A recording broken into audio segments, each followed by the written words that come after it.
और sir start करना है। Yes sir.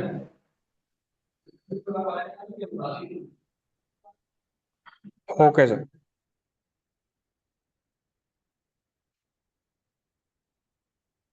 हेलो बच्चों, कैसे हैं आप सब लोग?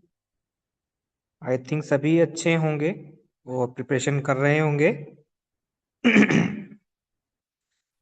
तो आज हम कर रहे हैं पावर सिस्टम सेकंड, एक इम्पोर्टेंट सब्जेक्ट जिसकी हमने एक यूनिट कंप्लीट कर ली है। आज यूनिट सेकंड कर रहे हैं। Myself Nikhil सिरीवाल।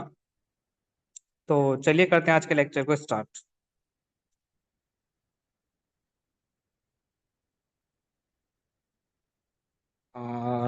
सबसे पहले सिलेबस देख लेते हैं। 5 यूनिट हमारी।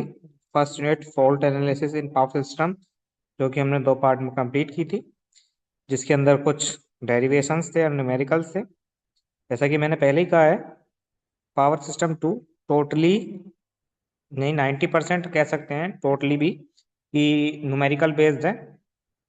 और अगर कंपटीशन के हिसाब से भी देखें तो अपने 7 to 8 मार्क्स के क्वेश्चन इस पे बन जाते हैं। तो आज का हमारी यूनिट सेकंड रहेगी load flow analysis. Each unit carry equal marks, 14 marks each unit से आपको मिलेंगे। कुछ प्रीवियस ईयर दिए गए हैं। तो प्रीवियस ईयर में हम देखेंगे, जो ये फर्स्ट क्वेश्चन है, explain the 3 types of buses in power system. ये एक इम्पोर्टेंट क्वेश्चन है। मतलब कि आपको एग्जाम में मिलना ही मिलना है। इस क्वेश्चन को वो सिंगली और अटैच करके भी क्वेश्चन के साथ देता है कि न्यूमेरिकल देगा तो उससे पहले आपसे पूछ लेगा कि वेरियस टाइप ऑफ बसेस बता दीजिए। ठीक है, डेरिवेशन देगा तो उससे पहले पूछ लेगा वेरियस टाइप ऑफ बसेस बता दीजिए। और सिंगल भी आपसे ये पूछ सकता है। तो ये एक फिक्स क्वेश्चन है जो कि आपके एग्जाम में देखने को 100% मिलने वाला है। ठीक। तो next one is power flow and losses are calculated in load flow solution with suitable derivation. ठीक है, एक डेरिवेशन हो गया। Next, explain the load flow equation by Gauss method. Okay. Next, drive the expression for the admittance bus matrix. पे गिने चुने, मतलब एक छोटा सा पोर्शन है इस यूनिट में, जो कि एक तरीके से हम कह सकते हैं कि परमानेंट है। ये हमें इस तरह के 4 क्वेश्चन है, ये मिलने हैं, प्लस न्यूमेरिकल पार्ट इसका मिल जाएगा। That's it. ठीक। चलिए।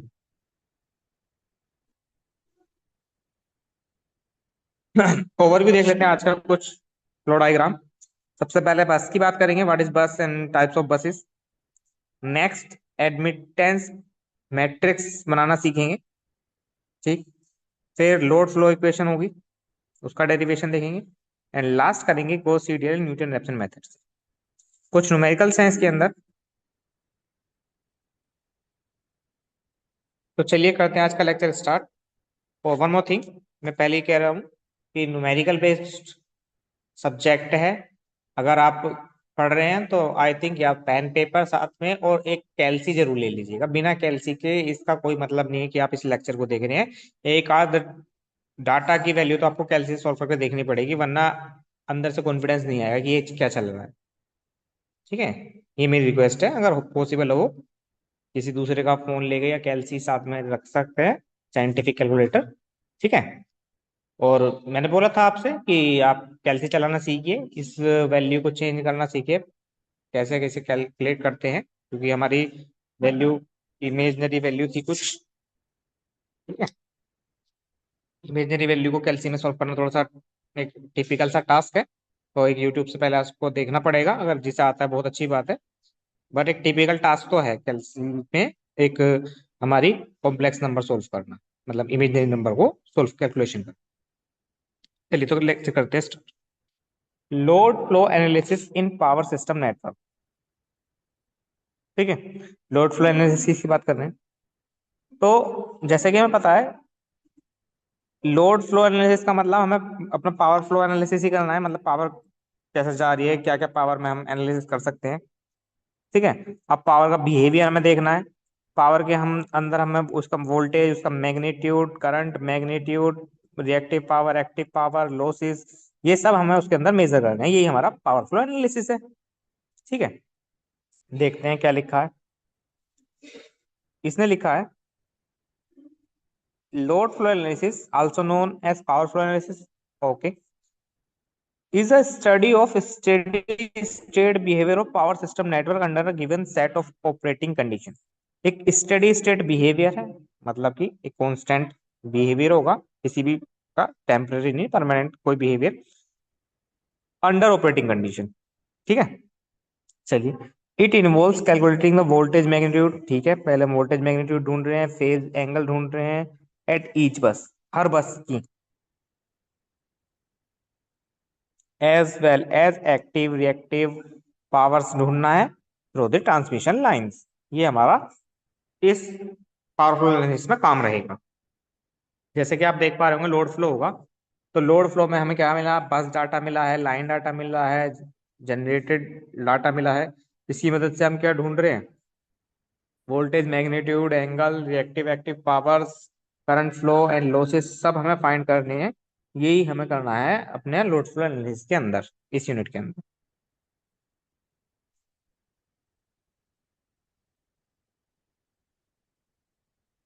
फिर बात आती है लोड फ्लो स्टडी की नेसेसिटी क्या है, क्यों कर रहे हैं इसे।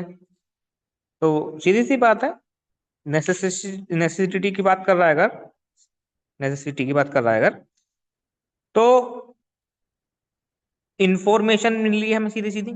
किसके लिए हमें इंफॉर्मेशन चाहिए, किस लिए, वोल्टेज की, पावर की। अब पावर में भी रियल और रिएक्टिव दो तरह की पावर हो गई, प्लस एंगल, वोल्टेज एंगल, ये हमें चाहिए, इसीलिए नेसेसिटी है।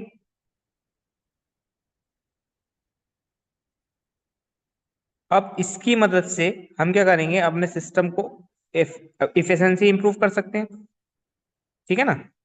तो देखते हैं एक एक करके पॉइंट, कुछ पॉइंट लिखे हुए हैं मैंने, तो एक एक करके देख लेते हैं क्या लिखा है। The first one is planning and operation.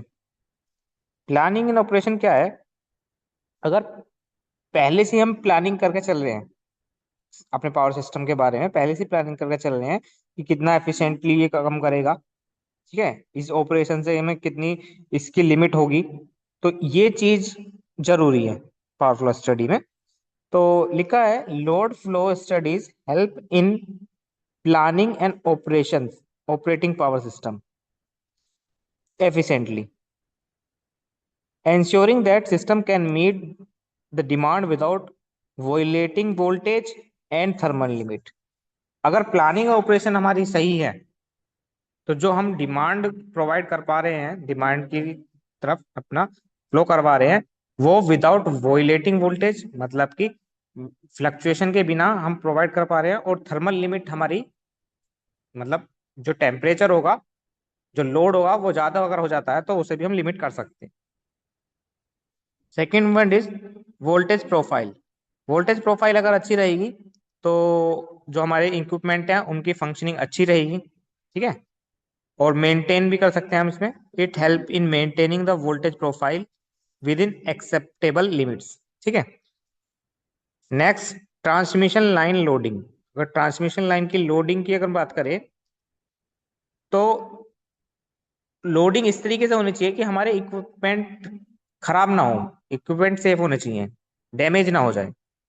तो आइडेंटिफाइज द ओवरलोड लाइन, उन लाइनों को हम पहले आइडेंटिफाई कर लेंगे जो ओवरलोड है, ठीक है, और अपने इक्विपमेंट को प्रिवेंट कर लेंगे डैमेजेस से। Next, loss minimization. Loss minimization तो चाहिए चाहिए, अगर हम कोई भी चीज की स्टडी कर रहे हैं तो हमारा मेन मकसद यही रहेगा कि कैसे भी करके लॉसों को मिनिमाइज कर लें। तो इसकी मदद से लॉस अगर हम मिनिमाइज कर देंगे, ट्रांसमिशन लॉसेस ले लो या फिर जनरेटिंग या फीडर साइड के लॉसेस ले लो, अगर कैसे भी उसे मिनिमाइज कर दें तो हमारी एफिशिएंसी सिस्टम की इंप्रूव हो जाएगी। फिर आता है कॉन्टिजेंसी एनालिसिस। कॉन्टिजेंसी एनालिसिस में assess the impact of equipment outage. अगर हम इसे ढूंढ रहे हैं, इसका प्रभाव को देख पा रहे हैं, इसके प्रभाव को, मतलब इक्विपमेंट के प्रभाव को हम एनालिसिस कर पा रहे हैं, तो enabling protective measure to ensure system reliability, और सिस्टम की रिलेबिलिटी को एंश्योर कर पाएंगे हम। Next renewal integration, and last है इकोनॉमिक डिस्पैच। इकोनॉमिक डिस्पैच क्या कह रहा है? enables economic dispatch of generation minimizing operational cost हमारी मिनिमाइज हो जाएगी। कुछ पॉइंट्स हैं ये necessity of load flow study के, जो कि आप पढ़ लेना, इसमें तो कोई खास नहीं है, बट क्वेश्चन बन सकता है इसके ऊपर। आगे चलते हैं, थोड़ा इंटरेस्ट आना चाहिए सब्जेक्ट में। तो जो हमारा मेन कोर पार्ट है इस यूनिट का, वो स्टार्ट होता है यहाँ से कि classification of power system buses. ये है question, classification of power system buses. What is buses? तो बस अगर मैं डिफाइन करूं, जैसे कि आप डायग्राम में देख पा रहे होंगे, फटाफट डायग्राम में देखिए। ये वहां लिखा है 1, यहाँ लिखा है 2, यहाँ लिखा है 3। Generating system, generating system, this is called load या feeder, this is called load या फीडर। तो जनरेटिंग सिस्टम से एक लाइन कनेक्ट है, इस लाइन से दो लाइन ये एक्स्ट्रा जा रही हैं, जिन्हें हम ट्रांसमिशन लाइन बोल रहा हूँ। तो इस सिंगल लाइन को ही, इस कंडक्टर को ही मैं कह रहा हूँ बस, जिससे number of buses, number of transmission line, number of feeders connect होते हैं, this called buses. Same number 1 बस, नंबर 2 बस एंड नंबर 3 बस, 3 बस आपको देखने को दिख रही होंगी इस पावर सिस्टम में। ठीक है, 2 जनरेटर हैं, कुछ लोड्स हैं, और 3 बस हैं और ट्रांसमिशन लाइन से आपस में कनेक्ट है, ये बस होती है। ठीक है, तो इसे क्लासिफाई आपने कैसे करा है? तो मैं कह सकता हूं a bus in a power system is defined as a vertical line, एक वर्टिकल लाइन है at which the several component of a power system like generator, loads and feeders etc are connected. Okay, the bus in a power system are associated with 4 quantities, वही 4 quantities हैं bus के पास। These quantities are magnitude of voltage, number 1 magnitude of voltage, phase angle of voltage, phase angle of voltage, active or true power, active and true power, and reactive power, and reactive power. These are 4 quantities associated with the buses in power system. That's it. चलिए,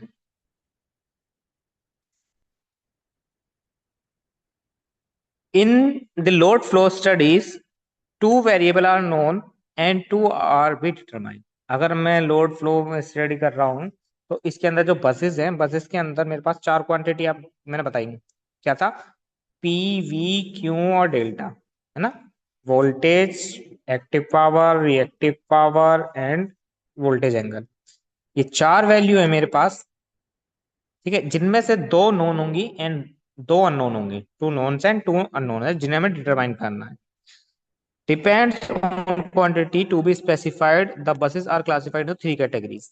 इसी के हिसाब से हमने इसे 3 categories में divide कर लिया गया है। 3 कैटेगरीज क्या है? First one generation, load and slack. ठीक है, तो जनरेशन या जनरेशन बस को हम दूसरा नाम क्या कह रहे हैं? पीवी बस कह रहे हैं। लोड बस या फिर पीक्यू बस, स्लैक बस या फिर रेफरेंस बस, इस तरीके से इनके तीनों के नाम पड़ गए। अब जनरेशन कर रहे हैं, तो जनरेशन में हमें एक्टिव पावर वोल्टेज पता है, तो नॉन क्वांटिटी हो गई हमारी पीवी, इसी के हिसाब से हमें नाम पड़ गया पीवी बस। अननोन क्वांटिटी क्या हो गई? Q and angle delta. ठीक है, reactive power end voltage angle delta. Load bus P Q, active reactive दोनों पावर देखने को मिल रही है, क्या नहीं है? वोल्टेज एंड वोल्टेज एंगल नहीं है। ठीक है, and slack bus voltage and it's angle है, क्या नहीं है? पी क्यू नहीं है। तो याद कर लीजिए, जनरेशन बस, जनरेशन में हमें क्या मिल रहा है? वोल्टेज एंड पावर मिल रही है। पावर भी कौन सी? एक्टिव वाली। लोड बस, लोड बस में हमें पी क्यू मिल रहा है। ठीक है, P Q, PV P Q और V, PV P Q and V, इस तरीके से आप याद कर लेंगे। स्लैक बस, ये रेफरेंस बस। चलिए, अब इनके बारे में 2-2 लाइन लिखनी है, एग्जाम में क्वेश्चन आया है, ये तो पता चल गया क्या है, 2-2 लाइन लिख देते हैं। चलिए, बात करते हैं सबसे पहले जनरेशन बस की, या वोल्टेज कंट्रोल बस भी इसका नाम है, या पीवी बस भी इसका नाम है। This bus is also called PV bus, and on this bus the voltage magnitude correspond to the generator voltage and true और active power P correspond to its rating are specified. यानी क्या देखने को मिल रहा है इसमें? हमें वोल्टेज मिल रही है एंड ट्रू पावर मिल रही है, एक्टिव पावर मिल रही है। Voltage magnitude is maintained constant at a specified value by injection or reactive power. The reactive power generation Q and phase angle delta of the voltage are to be computed. और हमें ढूंढना क्या है? Reactive power generation Q and phase angle delta, इससे हमें compute करना है। Second बस is load bus. Load bus का हमें पता है, लोड बस का नाम पी क्यू बस है और इसके अंदर पी और क्यू हमारे स्पेसिफाइड होते हैं, गिवन होते हैं, और हमें वोल्टेज एंड एंगल फाइंड करना है, कंप्यूट करना है। This is also called P Q bus and at this bus the active and reactive power is injected into a network. ठीक है, एक्टिव और दोनों पावर, एक्टिव और रिएक्टिव पावर दोनों इंजेक्टेड है। Magnitude and phase angle of the voltage are to be computed, और हमें ढूंढना क्या है? Voltage and its phase angle. Here the active power P and the reactive power Q are specified, P और Q specified है, and the load bus voltage can be primitive within a tolerable value। और load bus voltage होगी वो हमारी एक tolerable value होगी, that is 5% plus minus. The phase angle of the voltage that is delta is not very important for the load.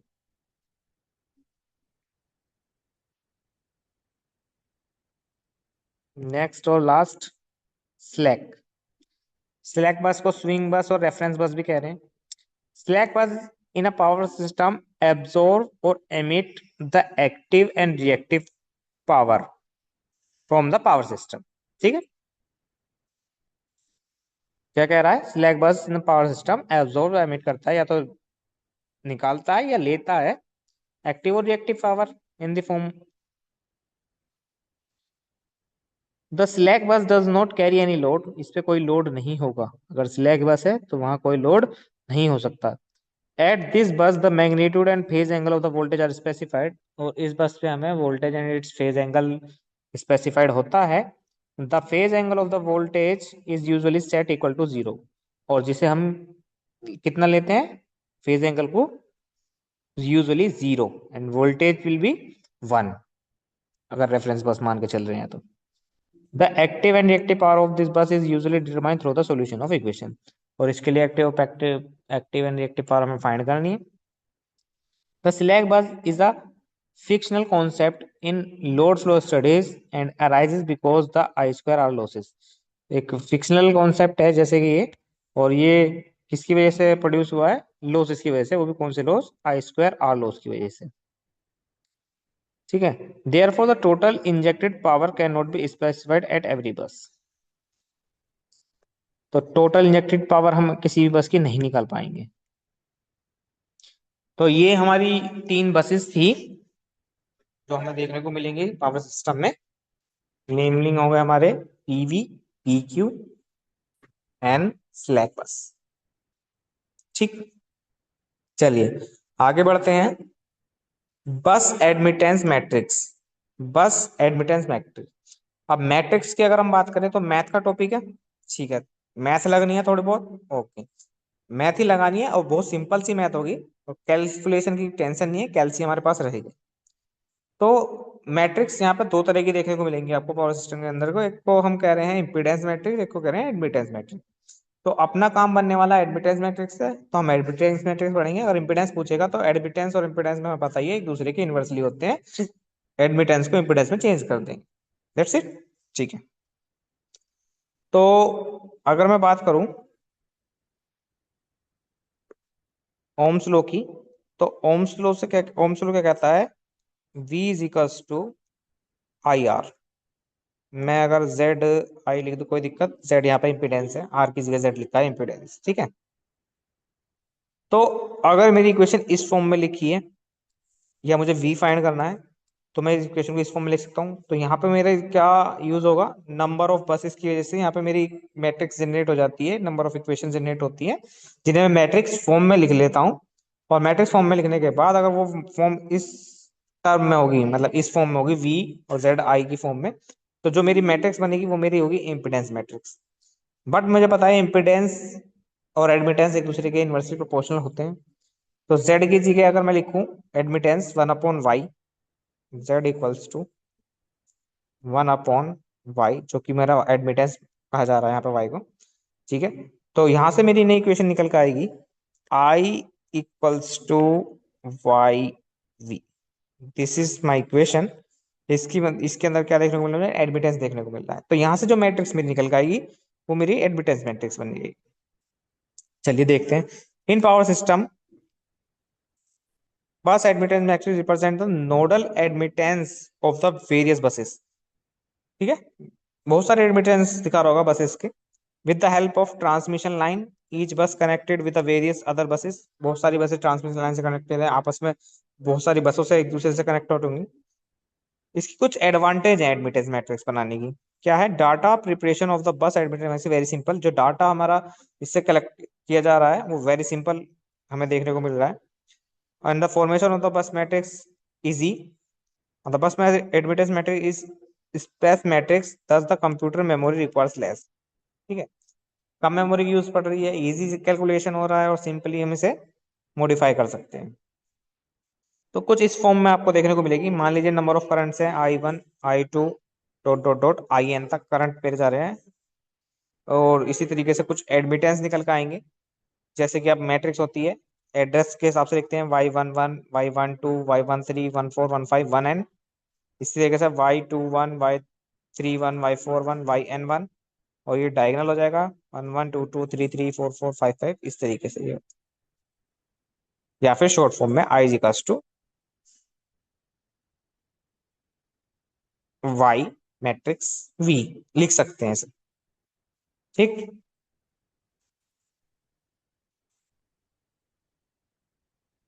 चलिए मैं आपको एक पावर सिस्टम नेटवर्क दिखा रहा हूँ। इसके अंदर कुछ इम्पिडेंस वाई है ना, मतलब एडमिटेंस दिया हुआ है। ठीक है ना, वाई से लिखा हो तो एडमिटेंस है। तो बस 1, बस 2, बस 3, तीन बस है। तीनों बस में कुछ एडमिटेंस दिखाए हुए हैं। जैसे ये Y1 इसका सेल्फ है, 1 और 2 के बीच में Y12 हो गया, 1 और 3 के बीच में Y13 हो गया, 2 और 3 के बीच में Y23 हो गया। इसका सेल्फ है, इसका सेल्फ है। इस सबका कुछ एडमिटेंस इसमें दिखा रखा है, जो कि आपको न्यूमेरिकल में बहुत काम आने वाला है। तो ओवरऑल, ओवरऑल मैं बात करूं, अगर मुझे इससे मैट्रिक्स बनानी है, इस डायग्राम की सहायता से मैट्रिक्स बनानी है, तो बहुत इजी तरीका है। कुछ कैलकुलेशन नहीं है, कुछ कैलकुलेशन नहीं है। आप तरीका देख लीजिए क्या है। तो y इक्वल्स टू मैट्रिक्स क्या है? सबसे पहले आप देंगे डायगोनल पे ध्यान, सबसे पहले आप देंगे डायगोनल पे ध्यान। डायगोनल की वैल्यू लिखेंगे सबसे पहले हम। अब ये डायगोनल की वैल्यू है क्या, कहाँ से आएंगी, वो देख लेते हैं। तो देखिए, डायगोनल में मेरे जो भी वैल्यू होगी उसका मतलब क्या है कि ये है Y11, फिर आएगा Y22, फिर आएगा Y33। डायगोनल के ये तो एड्रेस होते हैं। तो ये वैल्यू कहाँ से आएंगी? ये मेरी वैल्यू आएंगी इस हर बस के टोटल, हर बस पर टोटल एडमिटेंस कितना है, हर बस से कितना कनेक्टेड टोटल एडमिटेंस है, उनका सम। Y11 फर्स्ट बस का, Y22 सेकेंड बस का, Y33 थर्ड बस का। एग्जाम्पल, वाई फर्स्ट बस ले लीजिए। फर्स्ट बस से क्या कितना एडमिटेंस कनेक्टेड है? फर्स्ट Y1 कनेक्टेड है, सेकंड Y12 कनेक्टेड है, थर्ड Y13 कनेक्टेड है। इनका सम कर दो और ये मेरा Y11 की वैल्यू होगी, फर्स्ट एलिमेंट ऑफ डायगोनल। तो Y1 Y12 Y13 देख पा रहे हैं आप डायगोनल में। सेकंड, इसकी वैल्यू सेकंड बस पर आ रही है, सेकंड बस ये रही। इससे मेरा टोटल कितना एडमिटेंस कनेक्टेड है? एक, दो, तीन, तीनों का सम कर दीजिए, एड्रेस पुट कर दिए। Y2 plus Y12 plus Y23। Third, third बस पे आ जाइए फटाफट। थर्ड बस पे देखिए टोटल कितना एडमिटेंस कनेक्ट है, सबको प्लस कर दीजिए। Y3 Y13 Y23 हो गया। ठीक है, सबसे पहले आपका काम है डायगोनल बनना। डायगोनल आपका बन चुका है। डायगोनल बनने के बाद अब आती है Y12। इसका एड्रेस क्या होता है? इसका एड्रेस Y12 ही तो है। तो Y12 के लिए आप देखेंगे कि 1 और 2 बस के बीच में कितना एडमिटेंस कनेक्टेड है। तो 1 और 2 के बीच में कितना एडमिटेंस कनेक्टेड है? केवल Y12। तो Y12 लिखना है बस माइनस साइन के साथ। सेम 1 और 3 में कितना कनेक्टेड है? माइनस साइन के साथ। सेम 2 और 3 में कितना कनेक्टेड है? माइनस साइन के साथ।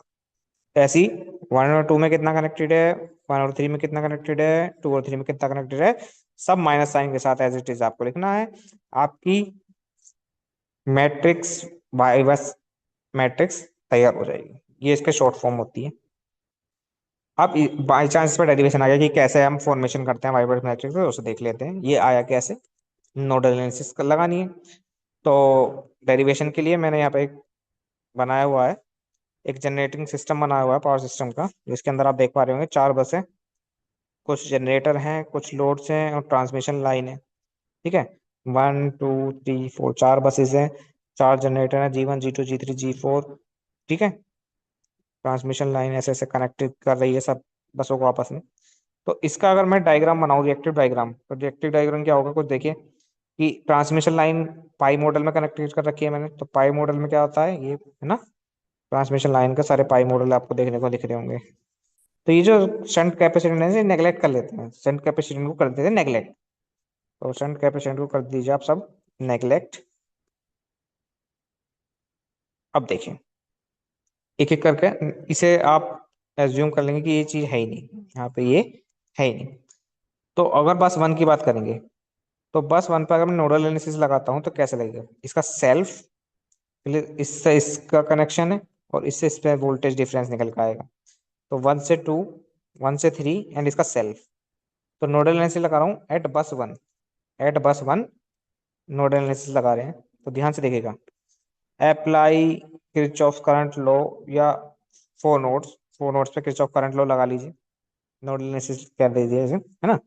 तो I1, ठीक है, I1, तो सेल्फ के लिए V1 इंटू सेल्फ एडमिटेंस को क्या लिखा है, Y10, सेल्फ के लिए Y10, Y1 की बात कर रहे हैं। नेक्स्ट 1 से 2 डिफरेंस आ गया V1 - V2, दोनों के बीच एडमिटेंस Y12। ठीक है, फिर 1 3 में डिफरेंस कितना आ जाएगा, V1 - V3, सॉरी ये V3 है, V1 - V3 एडमिटेंस कितना, Y13। पहली इक्वेशन ऐसी। सेकंड बस पे आ जाइए, तो सेकंड बस पे देखेंगे आप, सेल्फ V2 Y20, जिससे सेल्फ उसका सेल्फ एडमिटेंस होगा कुछ। फिर 1 से 2 के बीच में V2 - V1, 2 से 3 के बीच में V2 - V3, एंड 2 से 4 के बीच में भी है V2 - V4, जैसे कि आप डायग्राम में देखेंगे ना, मैं दिखा देता हूँ एक बार और। लेट मी, ठीक है, बस सेकंड पर 1 से 2 के बीच में, 2 से 3 के बीच में एंड 2 से 4 के बीच में, और खुद का सेल्फ होगा। तो लिखने का तरीका वही रहेगा, सेल्फ के लिए क्या आएगा, V2 Y20 सेल्फ का। फिर 1 से 2 के लिए V2 - V1 और साथ में Y12। फिर V2 - 3 के लिए V3 Y23। इस तरीके से बस आपको इक्वेशन बनानी है। चलिए I3 की बात कर लेते हैं, 3 है सॉरी, I3 की बात कर लेते हैं। तो I3 के लिए V3 Y30 सेल्फ, V31 कर लेते हैं, 31, V3 - V1, 3 2 कर लेते हैं, V3 - V2, 3 4 कर लेते हैं, V3 - V4। ठीक है, एंड लास्ट I4 की बात कर लेते हैं। तो self V4 Y40, V4 - V2 और V4 - 3। इस तरीके से 4 इक्वेशन आपने निकाल दी हैं किरचॉफ करंट लॉ की मदद से। अब इन 4 इक्वेशन को मैट्रिक्स फॉर्म में बना लेते हैं। तो मैट्रिक्स फॉर्म में कैसे लिख सकते हैं, I1 I2 I3 I4, ये आ गए मेरे दिस साइड। यहाँ पे मैंने देखा 4 ही value, V1 V2 V3 V4, वो मेरे दिस साइड आ गए। अब देखते हैं वैल्यू। अगर मैं फर्स्ट एलिमेंट V1 की बात करूँ, तो V1 में Y10 भी था, V1 में Y12 भी था, V1 में Y13 भी था। ये रहा सबका सम, देख पा रहे हैं आप। बचा क्या, V2 के साथ -1 2, V3 के साथ, V3 है ही नहीं, V3 कहाँ है, सॉरी ये V3 था ना, V2 नहीं था, V3 था। V3 के साथ तो -1 3, ठीक है, V4 नहीं था तो 0। नेक्स्ट V2 के साथ V1 कहाँ है, V1 के साथ तो ये है माइनस का Y12, ठीक है। V2 के साथ ये है, ये है, ये है और ये है। V2 के साथ है Y20, Y12, Y23, Y24, सब ऐड कर देना है। शॉर्ट फॉर्म समझ में आ रही है ना, जिस तरीके से वो शॉर्ट फॉर्म में था, जितने भी बस पे सब एडमिटेंस होगा उस सिंगल बस पे सब ऐड कर देना है। ऐसी यहाँ डायग्राम में देख रहे हो सब ऐड है, और बाकी बचे हुए एलिमेंट जो भी उनके साथ कनेक्टेड है उन्हें लिख दीजिए माइनस साइन के साथ। अब जैसे आप देखेंगे, ये क्या था, Y14 था। Y14 देखिए एक बार डायग्राम में, Y14 पे क्या कनेक्टेड है, 0 क्यों है ये वैल्यू, तो Y14 डायग्राम में देखा हमने, Y14, Y1 और 4, Y14 में कोई कनेक्शन ही नहीं है। जब इन दोनों में कोई कनेक्शन नहीं है तो इन दोनों के बीच में कोई एडमिटेंस ही नहीं है। जब कोई एडमिटेंस नहीं है तो इसकी वैल्यू मैंने कितनी रख रखी है वहां पे, डायरेक्ट जीरो भी रख सकता हूँ मैं। तो इस तरीके से ये मैट्रिक्स तैयार होता है जिसे कहते हैं बस एडमिटेंस मैट्रिक्स। तो इसकी मदद से मैं बता सकता हूँ कि जो मेरे एलिमेंट थे वाई, क्या क्या वैल्यू थी तीन में मैट्रिक्स के अंदर के address, Y11, Y22, Y33, Y44, इन चारों की वैल्यू ये मैंने निकाल दी है, ठीक है। और सारी की वैल्यू मैं ऐसे लिख के दिखा सकता हूँ, ये मेरी हर एड्रेस की वैल्यू मुझे उस मैट्रिक्स के अंदर देखने को मिल रही है। तो इस तरीके से फॉर्मेशन होती है वाई बस एडमिटेंस मैट्रिक्स की। इसे इस तरीके से भी हम लिख सकते हैं शॉर्ट फॉर्म में, ठीक है। तो इसकी शॉर्ट फॉर्म हो गई लिखने की।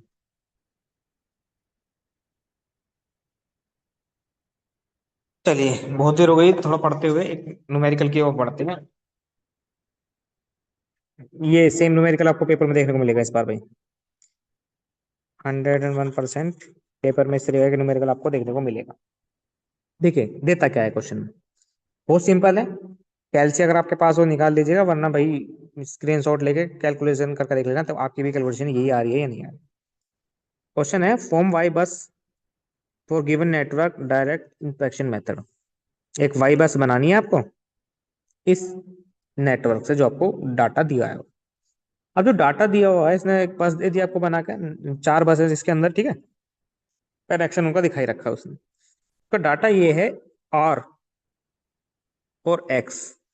तो आर प्लस जे एक्स, ये तो बनेगी जेड। ये तो जेड की वैल्यू थी इम्पिडेंस की, और आपको क्या चाहिए था वाई बस के लिए, एडमिटेंस। तो वाई कैसे निकलेगा, वाई इक्वल्स टू 1/z। तो जेड निकाल के आपको वाई निकालना पड़ेगा, कि उसका इन्वर्स करके। किसकी मदद से, एलसी की मदद से करना पड़ेगा। ठीक है, करते हैं। तो डाटा आपको समझ में आ रहा है।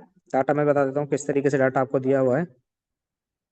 तो डाटा कुछ इस तरीके दिया है। लाइन 1 2 की बात करूँ, लाइन 1 2 कहाँ है मेरी, लाइन 1 2 ये रही।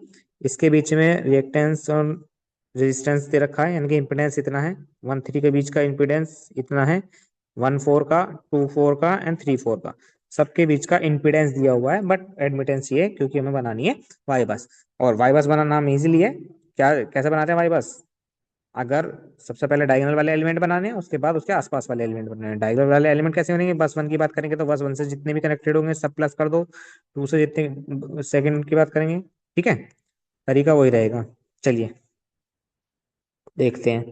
तो अगर मैं मान लूं 1 2 के बीच Z12 है, 1 4 के बीच Z14 है, 1 3 के बीच Z13 है, ठीक है। इस तरह से मैंने इन्हें नोटेशन बना लिए, 2 4 के बीच Z24 और 3 4 के बीच Z3।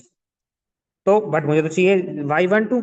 तो Y12 कैसे निकालूंगा मैं, Y12 इक्वल्स टू 1/Z12। और Z12 की वैल्यू गिवन है पीछे टेबल से। Z12 की वैल्यू तो टेबल में गिवन है। टेबल में Z12 की वैल्यू कहाँ है, ये रहा Z12 0.05 प्लस J0.15, ठीक। चलिए रख लेते हैं Z12 की वैल्यू 0.5 प्लस J0.15। कैलसी की मदद से सॉल्व कीजिए। वाई की वैल्यू Y12 की वैल्यू है 2 - J6, ठीक है। अगर कैलसी की मदद नहीं लेंगे और सेल्फ कैलकुलेशन करेंगे, बहुत लंबा क्वेश्चन हो जाएगा, 1 घंटा लग जाएगा इसकी कैलकुलेशन करने में। क्योंकि इसे हम कर सकते हैं मैनुअली करने में, कोई दिक्कत नहीं है। मेरे को वैल्यू मिली है 1/0.5 प्लस J0.15 इक्वल्स टू, ऐसे कॉन्जुकेट ले लेता हूँ। कॉन्जुकेट आ जाएगा 1/0.5 into, sorry, plus J0.15 into conjugate ले सकते हैं आप, 0.5 minus J0.15 upon 0.5 minus J0.5। Multiply करनी है, सॉल्व करना है, और आंसर आना है क्या है, 2 - J6। तो कैलसी की मदद से खेलना है, नहीं लेनी है इतनी बर्डन। चलिए फटाफट फटाफट सारी वैल्यू निकाल लेते हैं। Y12 निकाल लिया हमने Z12 की सहायता से, Y13 निकल जाएगा Z13 की मदद से। तो 1/0.10 प्लस J0.30, टेबल से वैल्यू उठानी है, एलसी के अंदर से वैल्यू निकल के आएगी 1 - J3। ऐसी Y14 निकाल लेते हैं, 1/Z14, वैल्यू पुट करते हैं Z14 की 1/0.20 प्लस J0.40, सोल्व करके 1 - J2।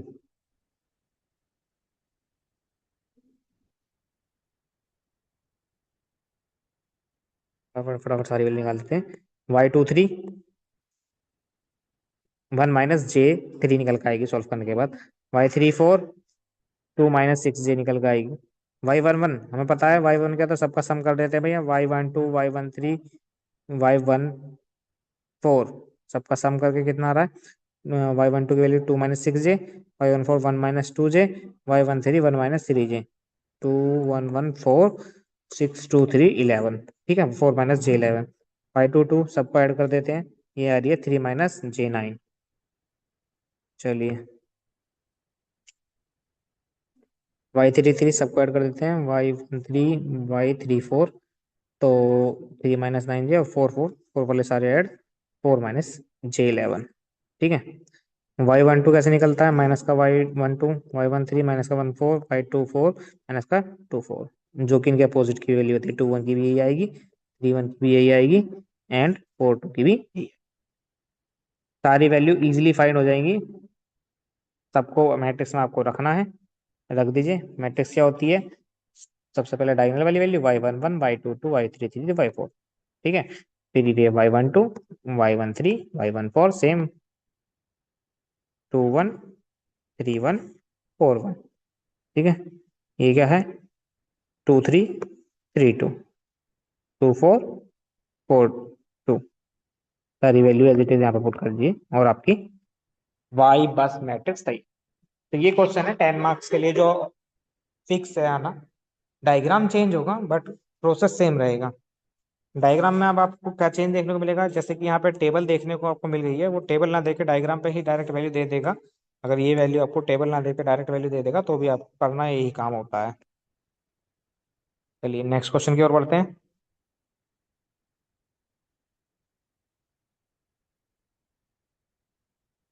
एक और क्वेश्चन, जैसे कि मैं बता रहा था आपको, टेबल ना देके अगर ऐसी वैल्यू आपको देखने को मिल जाए, तो 10 मार्क्स का क्वेश्चन है, कुछ कैलसी चलाना ही सीखना है, ज्यादा कुछ खास नहीं करना है।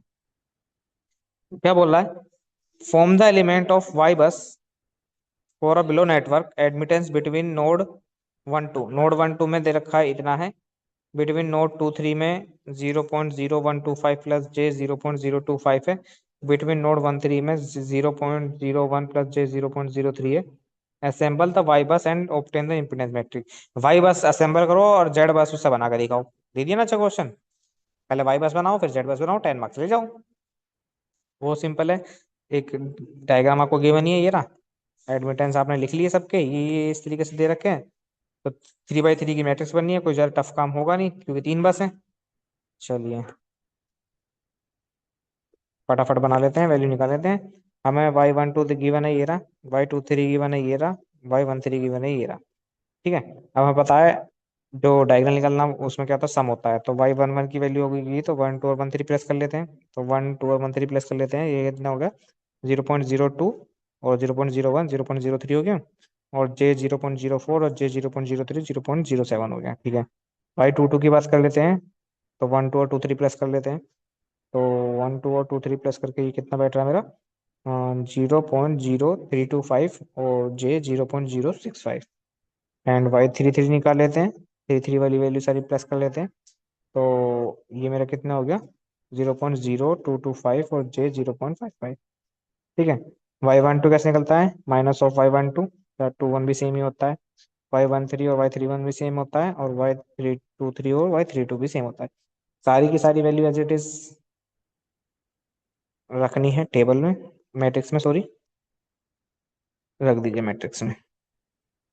ये रख दी वाई डायगोनल वाली, और ये मेरे डायरेक्ट बन सकता है, इसमें इतना कोई टफ काम नहीं है, डायरेक्ट बनाना सीखिए। डायरेक्ट कैसे, अगर डायगोनल की बात करेंगे 1 1, ये वाली बात करेंगे, तो 1 1 का मतलब 1 से जितनी भी एड्रेस कनेक्ट है सब ऐड करके लिख दो। तो 1 देखिए आप ये है, एक 1 से ये कनेक्टेड है, एक 1 से ये कनेक्टेड, दोनों को ऐड करो और लिख दो। Y22 2 से जितना कनेक्टेड है ये कनेक्टेड है, 0.02 और 0.04, और 0.0125 और J 0.025 दोनों को ऐड करो, ये लिख दिया। ठीक। इसी तरीके थ्री थ्री थ्री से कनेक्टेड है ये एंड ये, दोनों को ऐड करो, फटाफट लिखो। फिर बात आती है ये, इसका नाम होता है Y12 माइनस का, सॉरी ये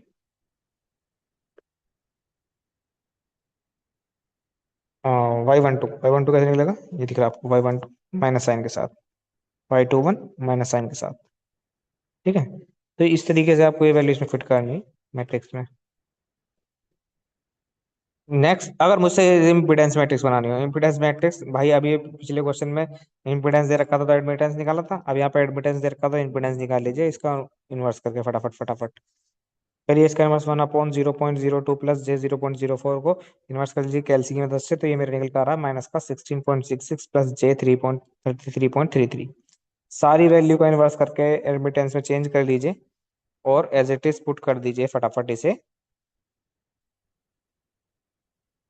एडमिटेंस मैट्रिक्स में, जो कि आपकी ये रही। ठीक है, सारी वैल्यू का इन्वर्स करके एडमिटेंस का इम्पिडेंस निकाल लीजिए और एज इट इज से पुट कर दीजिए, तो ये हो जाएगा एडमिटेंस टू इम्पिडेंस मैट्रिक्स।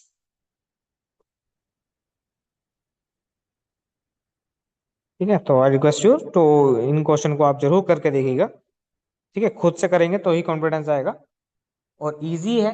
इसे आप ये नहीं कह सकते कि टफ है या सच में नहीं आ रहा है या फिर कैलकुलेशन नहीं हो रही है, कैलकुलेशन आपको सीखनी है, काम इतना टफ नहीं है। तो चलिए अब आगे चलते हैं।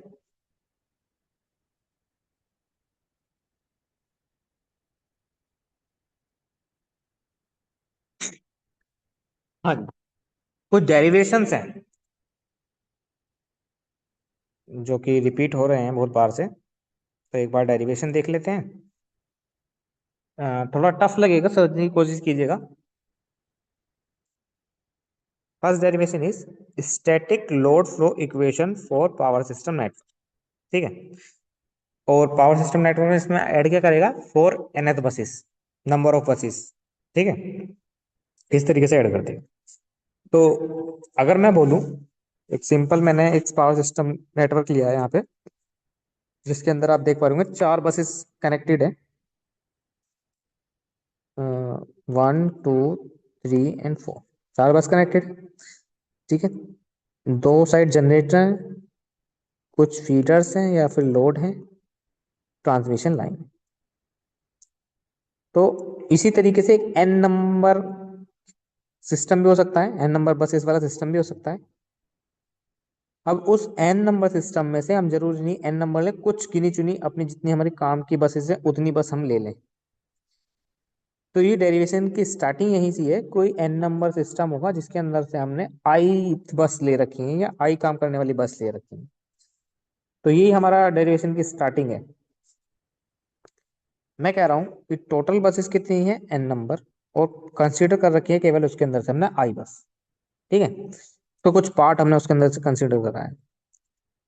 अब आप एक फॉर्मूला जानते होंगे एपरेंट पावर का, S equals to P plus J Q. Apparent power equals to active power मतलब P एंड रिएक्टिव पावर मतलब Q। ठीक है, एक फॉर्मूला है, ठीक है, वी वेरी वेल नो, उसकी सहायता लेते हैं इसमें, थोड़ी सी देखते हैं क्या बनता है। तो मैंने क्या लिया, एक सिंगल बस लेके दिखा रहा हूँ मैं। ठीक है, मेरे पास एक number of N number of bus system है जिसके अंदर मैंने आई ले रखी है, उसका भी मैं एक सिंगल पार्ट लेके दिखा रहा हूँ, सिंगल बस लेके दिखा रहा हूँ।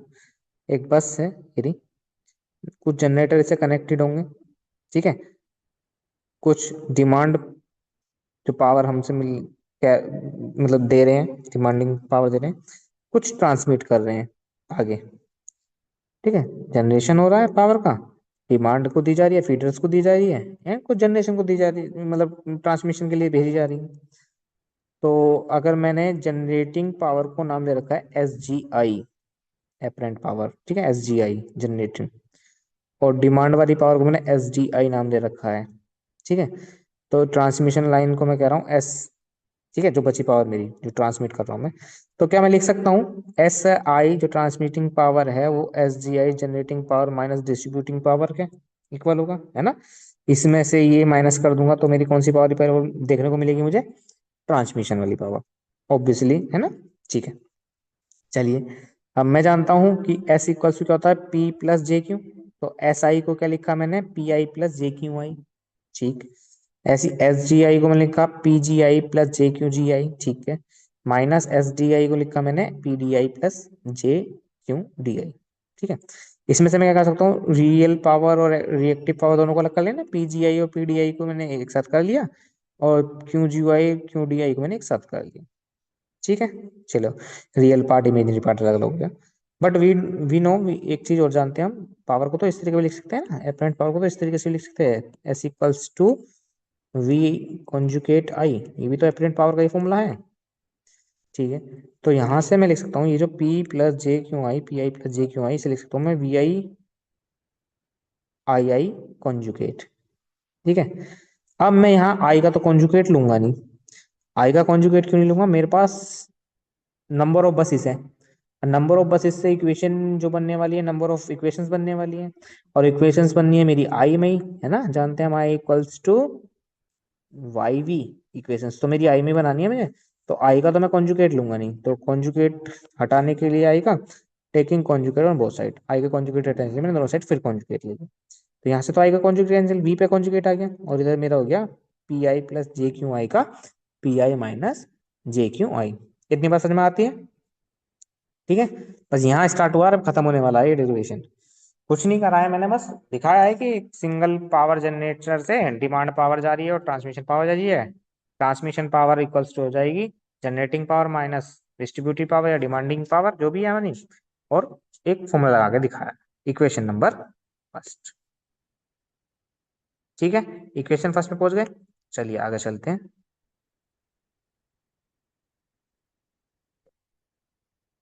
अभी मुझे पता था कि आई की इक्वल टू क्या होता है, Y I V I.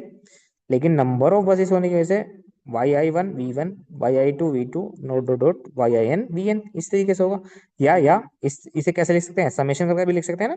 Summation K equal to one to N V I K V के, इक्वेशन नंबर टू।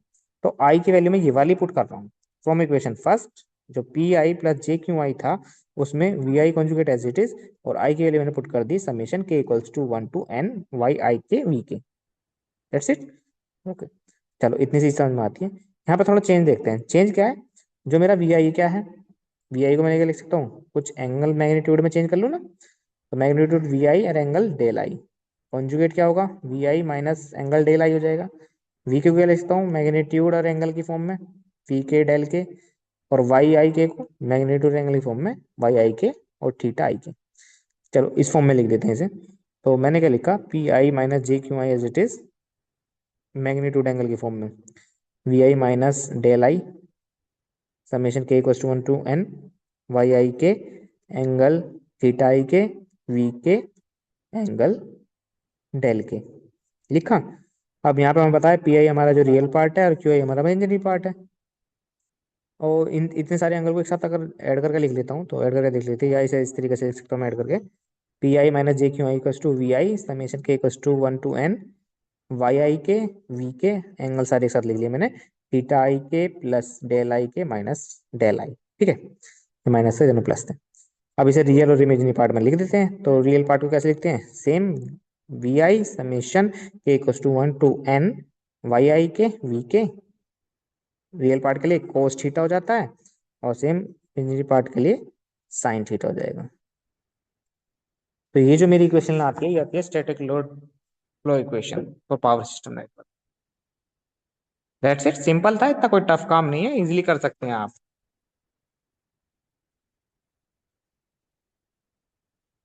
तो ये थी आपकी फर्स्ट डेरिवेशन, कह सकते हैं इसे, एक छोटा सा डेरिवेशन। एक नेक्स्ट वन ये और पूछता है, हाँ, एक क्वेश्चन बनेगा आपको गॉस सीडल मेथड से, मतलब डेरिवेशन है एक तरीके से। तो गॉस सीडल मेथड आपने मैथ में सुना होगा आई थिंक। तो गॉस सीडल मेथड क्या कहता है, इसमें हम नंबर ऑफ इटरेशन निकालते हैं। कि इक्वेशन दे देता है हमें कोई इक्वेशन, अगर आपको याद हो किसी को, तो मैं बता देता हूँ एक बेसिक इसका, कि कोई हम, अगर मेरे पास इक्वेशन है x square plus two x plus five, तो वो मुझसे पूछता है इसके रूट्स फाइंड करो। तो अगर मैं इसमें गॉस सीडल मेथड लगाता हूँ तो रूट्स फाइंड करने के लिए मुझे नंबर ऑफ इटरेशन निकालने पड़ते हैं। मैं एक रूट अपनी तरफ से ही मैं मान लेता हूँ, इसका रूट होगा 0 और 2 के बीच में, और फाइंड करने लग जाता हूँ। मान लेता हूँ 2, इसका रूट है 2 के आसपास। तो नंबर ऑफ इटरेशन निकालता हूँ फॉर्मूले की मदद से, और इसके आसपास जो भी मेरा इसके मिनिमम, मतलब इसके सबसे पास जो रूट बैठेगा, नंबर ऑफ इटरेशन करते करते जाता हूँ, वही मेरा एक्चुअल आंसर बन जाता है और मेरा काम खत्म। ये होता है गॉस सीडल मेथड। मतलब एक नंबर ऑफ इटरेशन मेथड होता है, इसमें हम बार बार वैल्यू पुट करते हैं और अपना एक पहली वैल्यू गैस कर लेते हैं, और फिर उसके बाद वैल्यू पुट करते हैं, जो उसके सबसे नजदीक आ जाती है वैल्यू, वही हमारा आंसर हो जाता है। इस तरीके से गॉस सीडल मेथड काम करता है। तो अब हमने देखा यहाँ पे भी नंबर ऑफ बसेस यूज हो रही हैं, तो यहाँ पे एक तो नंबर ऑफ बसेस है और एक नंबर ऑफ इटरेशन निकालने हैं। आपको बार बार चेक करना पड़ेगा कि आपका मेथड, मतलब वैल्यू नजदीक कहाँ जा रही है। पहली वैल्यू तो अज्यूम करके चल लेंगे हम। तो इस तरीके से गॉस सीडल मेथड काम करता है। तो देखते हैं क्या लिखा है इसने। Gauss Seidel method is use to solve the linear system equation, ठीक है। This method is name after the German scientist Carl Friedrich Gauss and Philip Louis Seidel, ठीक है। इसके गॉस और इसके सीडल से गॉस सीडल मेथड है। It is a method of iteration, iteration method of solving N linear equation और unknown variables. बहुत सारी एन लीनियर इक्वेशन जिसमें बहुत सारे अननोन वेरिएबल है, उन्हें फाइंड करने के लिए यूज करते हैं। This method is very simple using digital computer for computing, ठीक है। फॉर्मूला ये निकल के आता है इसका। अब ये फॉर्मूला हम देखते हैं कहाँ से निकल का है, कैसे निकल का है, इसकी बात कर लेते हैं।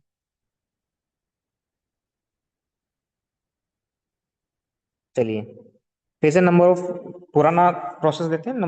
एन नंबर ऑफ बसेस हैं जिसके अंदर से आई हम यूज कर रहे हैं। तो मैं स्टार्टिंग करता हूँ आपके बाद डेरिवेशन की। जो अपरेंट पावर है मेरी, S equals to V I conjugate, ये होती है। तो S I equals to V I I I conjugate. वही सेम आई के ऊपर कॉन्जुगेट नहीं लेना है क्योंकि कॉम्प्लेक्स हो जाएगा। तो कॉन्जुगेट हटाने के लिए तो taking conjugate on both side, conjugate लेते ही ये एस आई कॉन्जुगेट बन गया, ये वी आई कॉन्जुगेट बन गया, और आई का कॉन्जुगेट खत्म। चलिए, क्यों? क्योंकि हमें पता है, बिकॉज सिंस आई की वैल्यू क्या होती है, समेशन, यहाँ पे मैंने के की जगह जे ले लिया, summation J equals to 1 to n Y I J V J, ठीक। चलिए, अब मैं यहाँ पे चेंज कर रहा हूँ। मैं चेंज क्या कर रहा हूँ, अगर अगर इधर देखिए, आई की वैल्यू क्या है, summation J equals to 1 to n Y I J V J. अगर इस टर्म में से मैं एक टर्म निकाल लूँ, आई वाली टर्म निकाल लूंगा, तो यहाँ पे क्या लिखेगा, मतलब इस समेशन का मतलब क्या है कि जे की वैल्यू 1 2 3 इस तरीके से पुट करती जानी है। तो पुट करने के बाद इसके अंदर एन टर्म्स है, एन में से मुझे आई पे काम करना है, तो मैं आई वाली टर्म को अगर बाहर निकाल लूँ, तो मैं लिख सकता हूँ वाई जे की जगह I, Y I I V I plus summation J equals to 1 to था ही, लेकिन अब क्या नहीं है, J not equals to I, इसके अंदर आई वाली वैल्यू नहीं है, to N Y I J V J. ये आपको यहाँ पे थोड़ा सा याद रखना है, ठीक है। इस समेशन में से मैंने एक वैल्यू बाहर निकाल लिया, वो चीज मैंने यहाँ पे दिखा दी कि जे नॉट इक्वल्स टू आई, आई नहीं हो सकता, बाकी सब है इसके अंदर। तो मैंने क्या करा, ये वैल्यू यहाँ पुट कर दी। तो S I conjugate equals to V I conjugate Y I I V I, ठीक है, प्लस एज इट इज ये वाली term, J equals to 1, J to not equals to I, to N Y I J V J. ये किसके बराबर होता है, P I minus J Q I, है ना, ठीक है। अब मैं यहाँ से क्या कर रहा हूँ, अगर इसे डिवाइड में भेज दूँ, इस वी आई कॉन्जुगेट को डिवाइड में भेज देता हूँ, इसके P I minus J Q आई के, भेजे डिवाइड में, भेजे डिवाइड में, वी आई कॉन्जुगेट डिवाइड में भेजे, ठीक है। अब मुझे यहाँ से वैल्यू निकालनी है वी आई की, ठीक है, वी आई की वैल्यू निकालनी है। तो ये डिवाइड में जाएगा, इधर जाएगा माइनस में चला जाएगा, तो ये डिवाइड में आ गया 1/वाई आई आई, तो इधर आकर माइनस में। तो ये मेरा फॉर्मूला निकल का आया। बट मुझे बात करनी है इटरेशन, नंबर ऑफ इटरेशन की। तो इटरेशन मैंने क्या किया, 4k+1 इटरेशन। अगर k+1 इटरेशन निकालनी है तो वी आई k+1 लिख दिया मैंने यहाँ पे, one upon Y I I P I minus J Q I upon conjugate V I conjugate के माइनस प्रीवियस वैल्यू, है ना, वी आई कॉन्जुकेट की प्रीवियस वैल्यू नेक्स्ट एक बार एज्यूम करी होगी, तो इसलिए यहाँ पे के और यहाँ पे k+1 आपको देखने को मिल रहा है। और summation J equals to 1, J not equals to I N P I J V J के इटरेशन। ये फॉर्मूला आपका बन गया है यहाँ से। अब इसमें फॉर्मूले में थोड़ा थोड़ा चेंज करके आपको इस तरीके से देख सकते हैं कि अगर मेरे पास कोई बस है, जैसे मैंने नंबर ऑफ बस इस तरीके से लिख दिया, 1 2 3 डॉट डॉट डॉट, बीच में आया एम, फिर m+n m+2 dot dot dot, और लास्ट हुई है एन पे। अब इन बसों में आप कैसे कह सकते हैं कि अगर मैं एक बस सिलेक्ट बस ले लूँ, और कुछ बस मैंने पी क्यू बस ली है और कुछ बस मैंने पीवी बस लिए हैं। ये जनरल केस है कि बस तो सब तरह की हो सकती है क्वेश्चन के अंदर, मतलब जनरली बस तो सब तरह के देखने को मिलेंगे। सिलेक्ट बस एक ही रहती है, रेफरेंस बस। तो सिलेक्ट एक है। तो इस फॉर्मूले को मैं कैसे मॉडिफाई कर सकता हूँ, ये देखिए। V I K plus one equals to, starting हुई है 1/वाई I I, P I minus J Q I upon V I conjugate K. मैंने जो सिलेक्ट बस थी एक, उसे बाहर निकाल लिया है, Vi1 V1। ठीक है, सिलेक्ट बस मैंने बाहर निकाल लिया है। सिलेक्ट बस बाहर निकालने के बाद बची पी क्यू बस और पीवी बस। पर पी क्यू जो बस बची है उसमें से मैंने आई वाली टर्म बाहर निकाल रखी थी। तो स्टार्टिंग कहाँ से हुई, सिलेक्ट बस निकल गई, नंबर वन बस मेरी सिलेक्ट बस थी वो तो निकल गई। अब बची कहाँ से, J2 से स्टार्ट करेंगे। J2 कहाँ तक, आई तक तो जाना नहीं, आई तो है ही नहीं, तो I-1 तक गया। Vi j ठीक है। फिर आई वाली नहीं थी तो उसके आगे से J=I+1 से कहाँ तक गया, M तक। ठीक है। और जो मेरी पीवी बस थी उन्हें लिखने का तरीका, पीवी बस में क्या होता है, एंगल भी फाइंड करना होता है। तो यहाँ पे मेरा एंगल भी गिवन है, डेल। उसके बाद कहाँ से स्टार्ट होगी, M+1 से N तक, M+1 से N तक। तो ये लिखने का तरीका है बस का, और कुछ नहीं। जनरल केस में इस तरीके से लिखते हैं, J की वैल्यू क्या होती है, 1 2 3 4 so on। तो ये दूसरा डेरिवेशन था, कोई इतना टफ काम नहीं है। ठीक है, आगे चलते हैं, खत्म करते हैं आज के लेक्चर को लास्ट टॉपिक के साथ। गॉस सीडल मेथड और न्यूटन रैप्सन मेथड। इसके बाद गॉस सीडल के बाद एक न्यूटन रैप्सन मेथड भी आया, जो नंबर ऑफ इटरेशन को कम कर देता है, क्योंकि एक्चुअल वैल्यू फाइंड करने के लिए इटरेशन इतनी ज्यादा बार हमें रखनी पड़ जाती है, इटरेशन इतनी सारी हो जाती है कि लेंथ ही बहुत हो जाता है क्वेश्चन और टाइम कंज्यूमिंग हो जाता है। तो उसके बाद न्यूटन रैप्सन मेथड आया था, जिसमें इटरेशन कम कर दी गई थी, 2 3 इटरेशन में हमारा काम हो जाता था। तो गॉस सीडल मेथड और न्यूटन रैप्सन मेथड में डिफरेंस देखिए। It requires a large number of iteration. ठीक है, इसके अंदर इटरेशन कम हो जाती है। Number of iteration required for the convergence increase with the size of system. जितना बड़ा साइज होगा उतनी हमारी इटरेशन बढ़ जाएंगी। ठीक है। फिर कहता है it has linear convergence characteristic, it has quadratic convergence characteristic. The computation time per iteration is less. Computation time कम था, यहाँ पे कंप्यूटेशन थोड़ा सा ज्यादा लग जाता है। इसके लिए लेस मेमोरी रिक्वायरमेंट होती है, इसके लिए मेमोरी रिक्वायरमेंट ज्यादा हो जाती है। ये क्या होता है, मोर dependent on the selection of select बस ऑन द कन्वर्जेंस, और लेस डिपेंडेंट होता है सिलेक्ट बस पे। ठीक है। Unreliable convergent, less accurate and used for the smaller system. Smaller system के लिए यूज किया जाता है, लेस एक्यूरेट होता है। और ये क्या होता है, लार्ज पावर सिस्टम के लिए यूज किया जाता है और एक्यूरेट होता है। तो ये कुछ इसके डिफरेंस था ओवर द प्रोसीडियर। ये था आपका lecture. So thank you class.